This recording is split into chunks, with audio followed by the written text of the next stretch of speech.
Hello everyone, it's Candice Dickinson, Artistic Director here at HART, and I am so excited because we have the opportunity to introduce you to a wonderful director who happens to be the director of our upcoming production of Someone Who'll Watch Over Me. It is none other than Billy Dragoo. Thank you. Hi, people. I'm so excited to be talking to you today about Thank you, Candice. Someone Who'll Watch Over Me. This is a really exciting piece, so let's get into it. All right. First, I love asking why. Why did you submit it for the 2025 season, and why did I pick it? I don't know why you picked it. I hope you picked it for the same reason I chose it, which is it's a great play. I submitted it because I'm new here. I just moved here, 6 months ago, I guess in June or something like that, and I wanted to get my foot in the door directing, and that's not an easy thing to do. I heard about the studio series, and I submitted it because it's a small cast, and it's a brilliantly written play that relies pretty much on good acting, and that's my thing. I'm a director, and I love to coach acting, so I thought I could find 3 guys who could pull it off, and I have, and so I submitted it, and you'd have to say why you chose it. I mean, honestly, those are pretty much, it hits so many of like the pillars that we try to hit in our studio series. It's just perfect for our black box space too, single set, easy costumes. I mean, they're in a prison cell, so we're talking about a t-shirt and boxers, small Don't even cast, need like shoes. you said, exactly, small cast, like you said, and giving a director an opportunity, because that is kind of like a stepping stone for our directors to get onto our main season. For which I'm very grateful, by the way. Well, thank you. I'm excited to have you. And while this is your first time directing at HART, it is far from your first time directing. So tell them a little bit about your experience. Okay. Well, I moved here to Western North Carolina from Texas. My wife and I taught high school theater for, I taught 35 years. I think she taught 31. And we retired, and her college best friend is an actress who works with this theater quite a bit. Yeah. She and her husband are friends of ours, and they said, why don't you come up here? My wife ended up getting a grant writing job here at HART, and that's kind of how I knew about all this stuff. And I taught at 3 different schools, but 31 at a place called Stephen F. Austin High School, and it was a very, it's the oldest school, public high school west of the Mississippi, and theater has been done there since 1908 that we know of, and so theater was always supported there. I took over from a guy who was at that time a legend, and we built a very much loved and award-winning program, and then, I think I directed 137 shows in 31 years there. So just a few.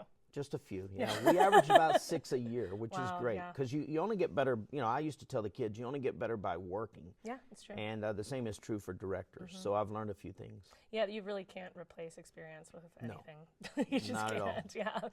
Well, that's amazing, and I have to commend you and Annie, because truly on this show, y'all have been this just like 2-person self-sufficient machine that has come through. You designed the set, built it, painted it, costumes, lighting, sound. When you're a high school teacher, you have to be all of that stuff. Now, I'm not great at all of that stuff. I try to be. I try to learn from people.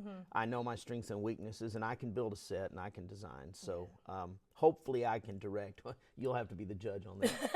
Exactly. But it's really about the actors. I'm very thrilled to have Troy Sheets and Matt Edwardson and Hogan McLam, and they're doing great work. They are, for sure. I mean, I was so thrilled when that was the cast you put together. I was like, oh, this is going to be a really great show. I'm excited. I think it will be. Yeah, I can't wait. So let's talk about it. Tell us a little bit about the synopsis. Okay, so the play is written by Frank McGuinness. He's an award-winning Irish playwright. I guess American audiences probably would know, if they know him at all, would know him best for the screenplay he wrote. He adapted Dancing at Lunasa, the award-winning Brian Friel play. He adapted it for the screen, which had Meryl Streep and others in it. You probably have done it here. Anyway, he also wrote a play I love. I'll never get to do it because I think it's 9 men and no women. It's called Observe the Sons of Ulster Marching Toward the Somme. And it's a war play. What a catchy title. Yeah, exactly. But it's a beautiful play. He's just a great writer. And so this particular play, I believe, was inspired by the true story of Brian Kinnan, John McCarthy, and Terry Waite. They were Irish and British envoys and writers, journalists who were abducted by associates of Hezbollah in Lebanon in the 1980s. And, not everything in the play is absolutely true. Obviously, it's fiction. But I think that's what inspired it. So the setup sounds like a bad joke. An Irishman, a Brit, and an American are chained to a wall in Lebanon. Yeah, exactly. But and it's about how these three men survive. They were held in captivity for the longest one for 5 years. 4 of those years in solitary confinement. So, despite being a tragedy, really, it's really a tragic comedy or a comic tragedy. I think you folks who come see it will be surprised at how funny it is, despite being full of despair as well. But that's kind of what I like about it. It's epic. It's human. It's the way life is. I agree completely, especially with, like, to me, that's what the show is all about, is like the human spirit. Absolutely. And how we survive and how we can push through in the literal darkest of times. And a lot of it is comedy. I mean, every great comedian has said, where does your comedy come from? Depression. It's like, yes. Exactly. Absolutely. And so you have those moments of connecting, and I think that's what's so beautiful about this, because they are 3 people from completely different absolutely. regions too, and that's what it's about. Survival, how we can cross cultural boundaries. I mean, in this case, all 3 of them speak English, but they're from an American, a Brit, and an Irishman, so they have very different cultures, and they have differences, political differences. But the play is not really political per se. I don't want you to think, we're not going to preach politics to you. It's about human survival and what you do and the power of imagination, which, as theater artists, I mean, that's what we do. Yeah. So it's how we survive. Exactly. Well, we're kind of already talking about message. Let's talk about concept. What your concept for the show is? Well, I'm not really big on concept per se. I just try to serve the play, right? This play, it's set in a cell. They don't even really describe it. It's a basement. I mean, who knows? Yeah. I've built a little set. I think it looks nice. I think it's appropriate. I guess, I don't know. Well, be more specific there about concept. You talking about design? Or you talking about... and it's funny that you said that, because you said something yesterday to me that really stuck with me. I was walking through, and his set's very cool. It's really awesome. I think people are going to love it, especially in that black box space. We just don't normally build it out the way that you have. And I walked through, and I was just like, oh, wow, Billy, this looks so great. And you were just like, well, I just did what the play said to do.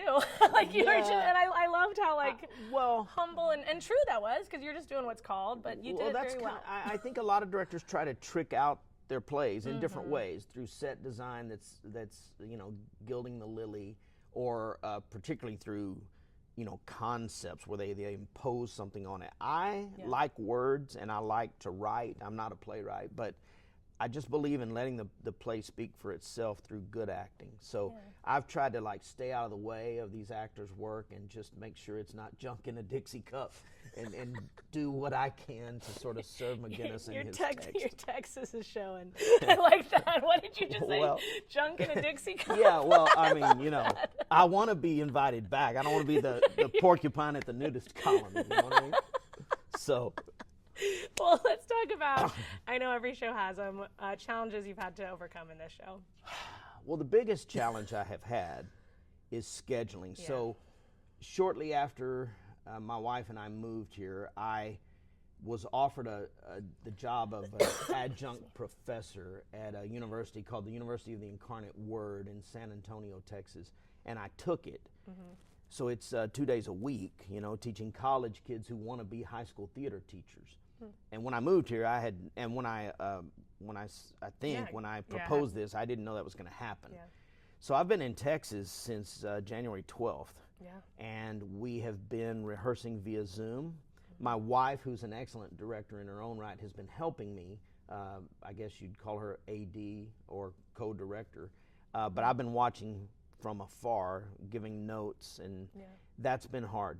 We also had a member, one of the 3 cast members, flew out to California for his daughter's wedding, and he was gone 10 or 11 days. So you know, I'm one of those. Plus I would rehearse. Matt's back-to-back shows. Oh yeah, too. and I mean, Matt Unexpected. Edwardson is in the show that opens tomorrow night called Unexpected Song. Unexpected Yeah. Song. So he's been doing double rehearsal, that kind of thing. I'm the kind of guy who I would rehearse every day if I could get people to do it. I just love the work, Yeah. and we haven't been able to work as much as I want, but we'll be prepared and it'll be good. Absolutely, yeah.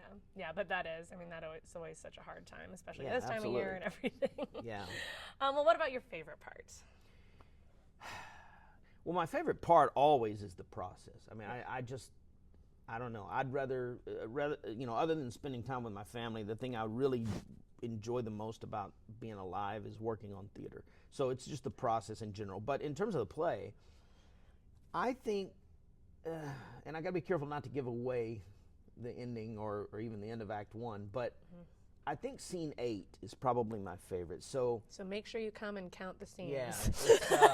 Well, I'll tell you what it is. It's Christmas Day, and they give each other gifts, and one of those gifts is a car, and they imagine driving around, and it becomes chitty chitty bang bang, and there's song and music, but then one of them asks to go to Ireland to see his father's grave, and man, it's just really poignant and moving, and I think well done by the actors. So again, if I don't mess it up, it should be good. Oh man, yeah, I had forgotten about that scene until you mentioned it. Well, the combing of the hair, I don't want to say good. anything else except the combing of the hair is powerful too. Yeah.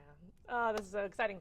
Well, as if we have not sold it enough, let's talk about why. Why should they come and see it?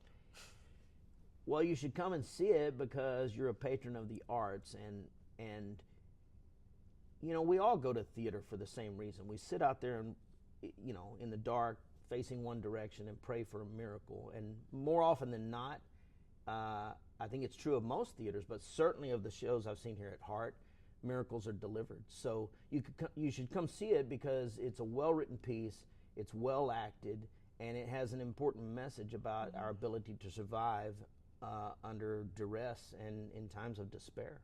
Absolutely. And it's moving and it's funny. Absolutely. This is definitely a show for, I mean, any theater lover at all, especially if like those, you know, smaller plays are your thing, but truly anyone, because it's just a wonderful story about the human spirit. It really is. Yeah. It is. It's so well written.